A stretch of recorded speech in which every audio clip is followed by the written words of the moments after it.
This fall, I embarked on a new adventure. After 2 years of living in my car across North America, it was time to explore the continent I sometimes call home. I packed my bag, pulled out an old map, and set sail with one simple goal: to have fun. I want to experience it all. From the majestic mountains of Switzerland, to the enchanting channels of Venice, to the charming coastal towns in Spain, and everything in between. And what has the charging experience been like, all the while living inside the Tesla Model Y? This is what happens when you embrace spontaneity and let the journey unfold. Wow, there's so many fish here.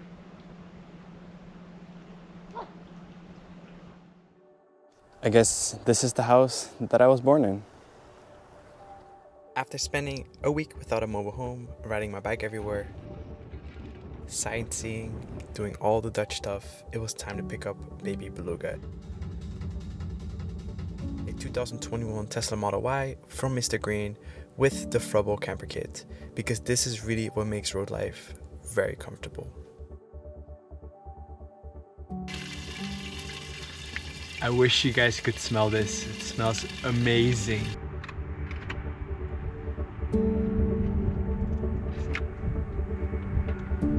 As I trekked south, Slovenia quickly became unforgettable, not for the reasons you might expect.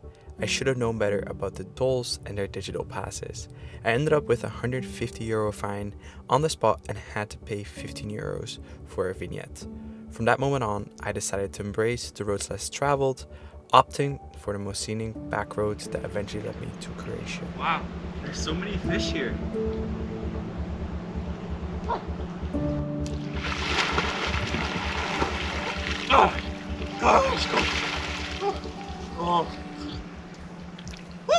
I can't believe I get to wake up in spots like this that I just randomly find on iOverlander. Sometimes it's a hit or miss on the app, but check this out. And this is how I'm showering for the next few weeks. Just jumping into lakes, ponds, the sea, whatever body of water, and it's so nice right now. The sun right behind me just peeked through. Slept so peacefully here, and while I jumped into the water, I got this tea kettle going and making coffee, and we have some breakfast. And it's powered by 12 volts DC, so the 12-volt socket, like the cigarette socket back here, that's what powers it. And now we have some coffee, and I think I'm gonna spend a little bit more of my day here, just kind of taking it all in. I have so much to see in Europe, and I really don't know where I want to go, but I want to see everything.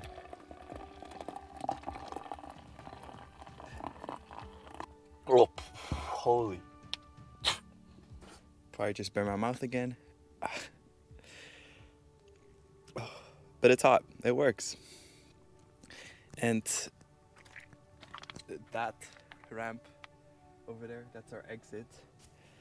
So hopefully we can make it out safely as well. I'm convinced we can, because I got myself down here. I should be able to get myself out of here, right?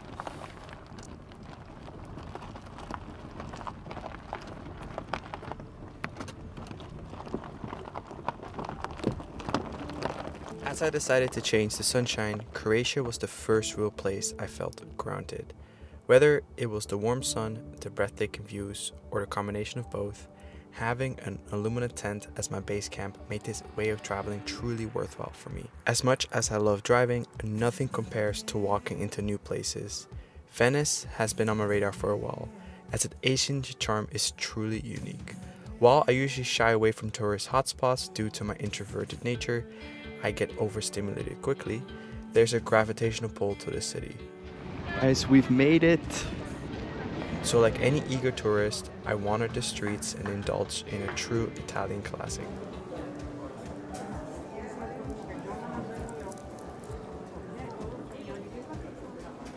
So good. With a full stomach and a heart full of memories, I set sail toward a country I never visited before. Once we crossed into Switzerland, I went straight into the mountains for a hike.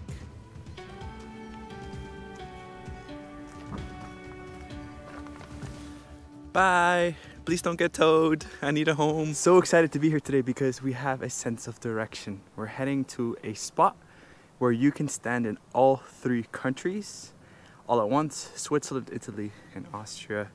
And I'm so excited because I have a sense of direction. And that's first time in quite a few days.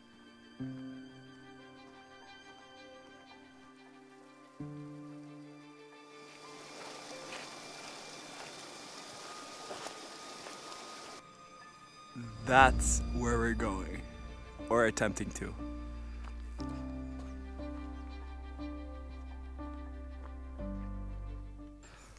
Whew. There it is. Where is it? Oh, right there. I am in all 3 countries. So let's look at the map actually. Switzerland, that way. Austria that way, and Italia right here. This is a proper introduction. Welcome to Europe. 3 countries in 10 seconds. This is awesome. I can't believe it's a weekday and I get to be here. This is amazing. I've come to realize why I'm so passionate or obsessed, one could say, with this car. To simply put it, it's my key into nature, being adventurous, and it's helping me discover who I truly am when nobody's watching. After spending some time in the Swiss mountains, it was time to cross into another country. Hola. ¿Está bien? Vale, Yo me voy a viajar a Barcelona. a Barcelona va. Sí. Muy bien. Venga. Ok, buen gracias. viaje. Gracias.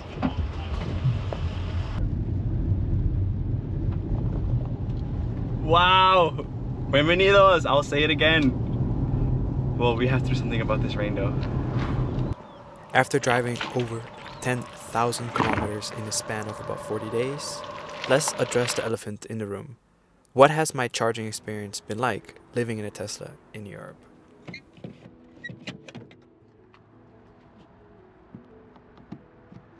Right now we are in Getafe, España. We're supercharging, and I kind of want to just showcase just the convenience of the Tesla supercharging network.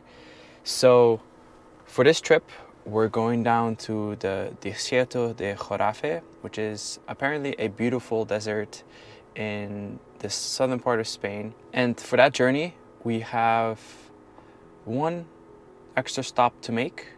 And there is kind of in the middle of nowhere.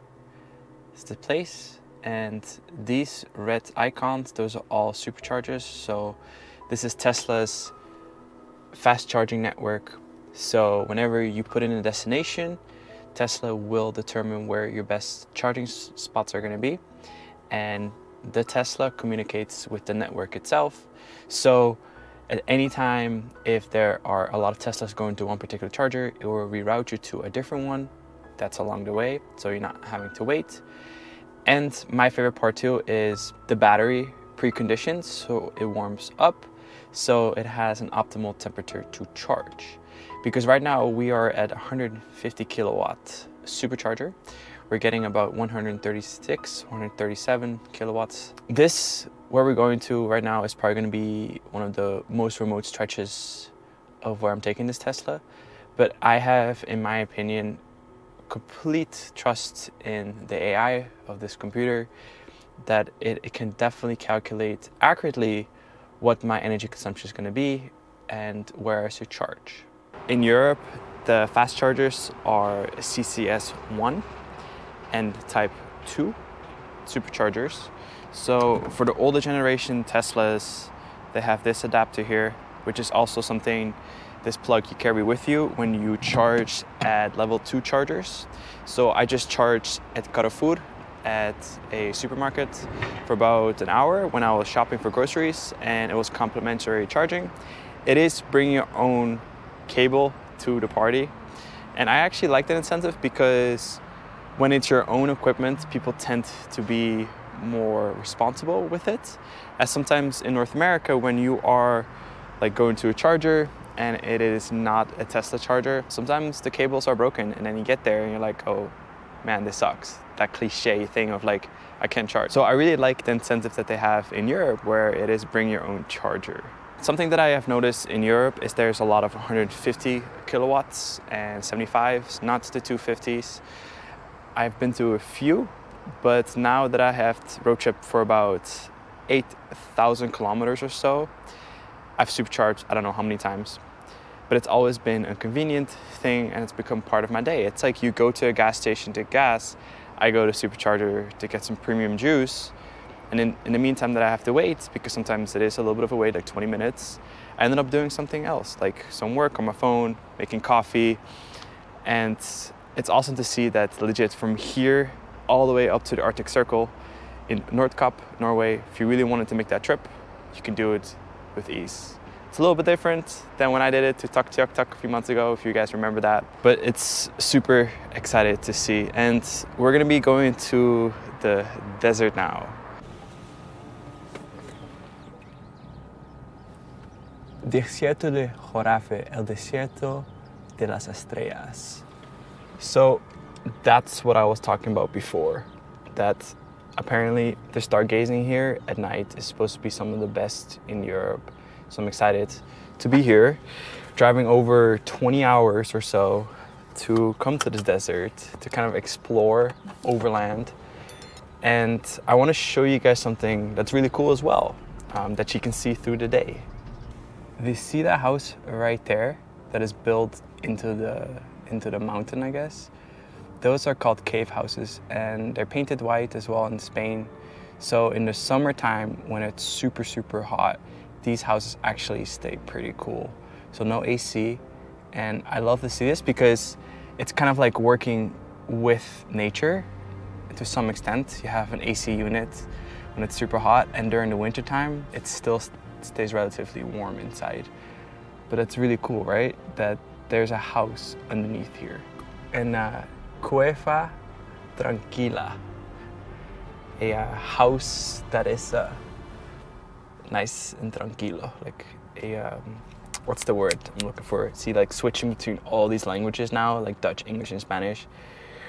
But essentially it means like tranquilito, means like calmness, like a calm cave, if that makes sense. Oh man, I'm struggling here.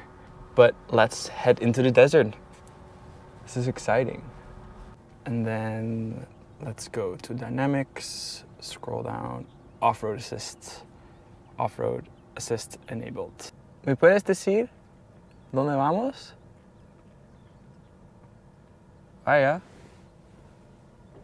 Gracias, vale. Adiós.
You would think after Croatia, that whole situation, I would have learned. But this is what happens when you take the road less traveled. So it's not much damage.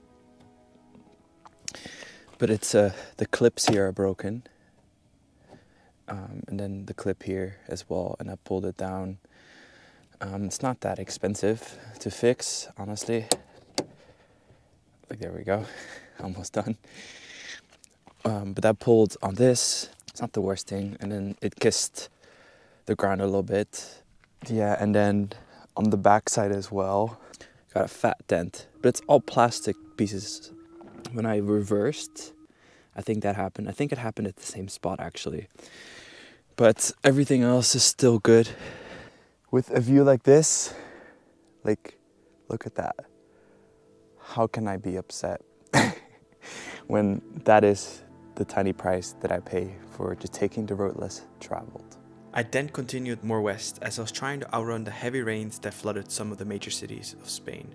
Thankfully, I didn't get caught in them, and then we arrived in Portugal. There it is! Welcome to Portugal.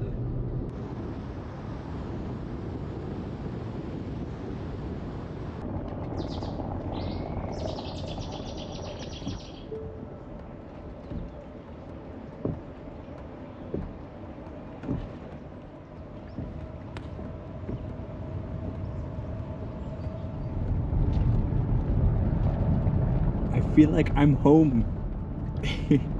Look at all these van lifers.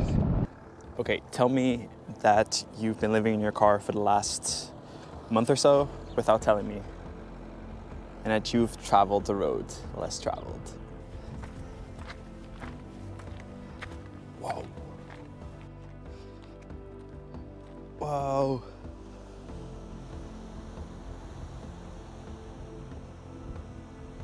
Talk about having a back view.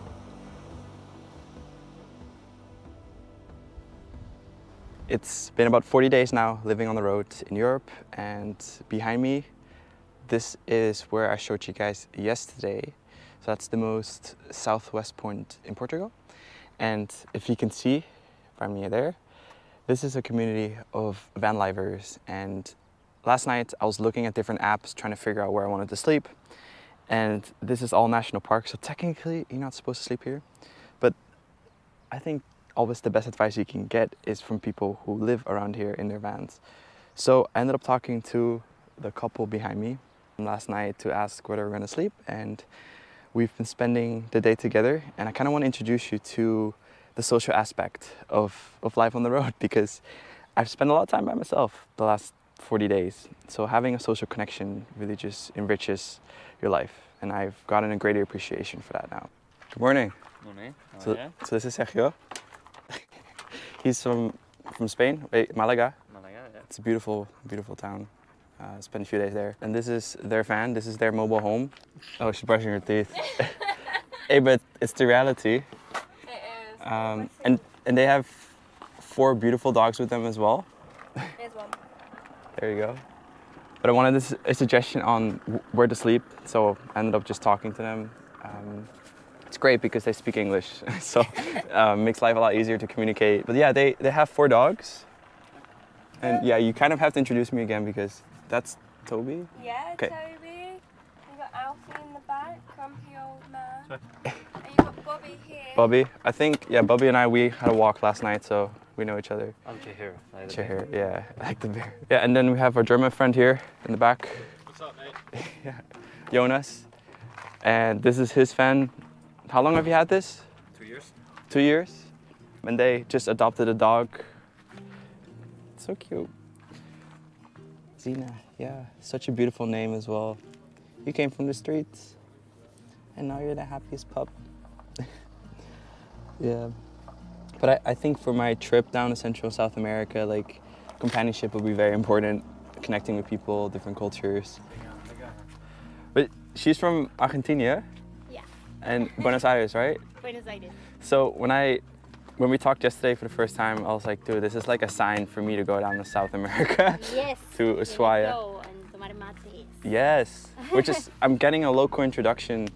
It's ground up, It's like earth. yeah. is very popular. It's like culture in Argentina. Yeah. For years, the population which drink this is the Los Gauchos, which my family all are like the roots indigenous. So until today, we still drink mate every day. Like. And then all you do is you add hot water? Yes, you need hot water. Yeah. Put here like a tea. Yeah. And you drink from it all day, or is it like a morning delicacy? Is it like? Actually, my mom she drinks this in the morning and in the afternoon. I like drink in the morning, like coffee or mate. Okay. Because have a little bit caffeine as well. Oh, it does. Okay. Yeah. That's when you get a mix from. Okay, Yeah, I'm doing I this can completely see. wrong. That's hot. Yeah, it's hot. Actually, I do like it. Yeah. I think it's good. Ruido de mate. That's how you do it. When you do this, Yeah. you drink good. Okay. So apparently I wasn't doing it well. Can I? No, but You're not it's, good Saka. No. Jeez. it's like, and you. Thank you. Thank you. Okay, this is attempt number 2. Yeah, but Okay. it's hot, so you go slowly, but until finish. You know when Oh. finish, when you. Okay, one more. Attempt number 4. Tack problema. It tastes really good. Very It really does. good. Wow. I feel so cultured now. Yeah. Oh, thank you. Thanks for sharing that. That's so kind. Yeah. Adios. Bye. Cheers, man. Thanks, man. You too. I do think the hardest part of traveling is that relationships tend to be short-lived. Most of the time, when I meet somebody new, I know the clock starts ticking down until we part ways. Though these relationships tend to be short, I feel truly enriched when someone shares their story with me. Now that the trip has come to the end, there was just one more final thing to do with baby Beluga before I head back to North America. Navigate home. And to be honest, my biggest takeaway from this trip, wild baths have become my favorite thing, especially since public restrooms can sometimes cost a fortune. Knowing that the average life expectancy is 73 years young, and me being 26, I have already lived a third of my life. I am doubling down on exploring this tiny blue planet we call home. Where is your next adventure to? Because there's plenty of time to be dead.